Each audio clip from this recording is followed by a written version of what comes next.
और आगाज में आपको बताएं कि शहबाज शरीफ कराची के मिशन पर बहादुराबाद मरकज पहुंचे और MQM के साथ इंतखाबी इत्तेहाद पर तबादला ख्याल किया। ताहम NA 242 में शहबाज शरीफ और मुस्तफ़ा कमाल में से नशिस्त कौन छोड़ेगा फैसला ना हो सका। सदर मुस्लिम लीग नून का कहना था कि कराची के मसाइल पर MQM से मिलकर चलना चाहते हैं। शहबाज शरीफ ने कराची में पीर पगारा से भी मुलाकात की।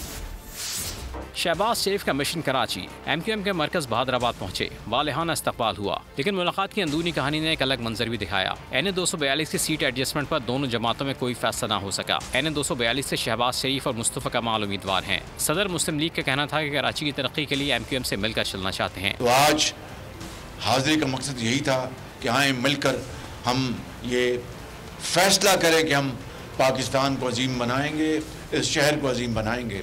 और MQM यकीनन इस मामले में हमारे पार्टनर्स हैं।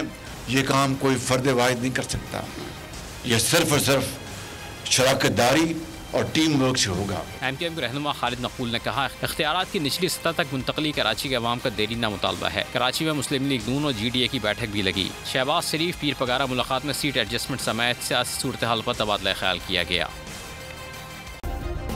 सब्सक्राइब करें और बेल दबाएं ताकि कोई खबर रह न जाए।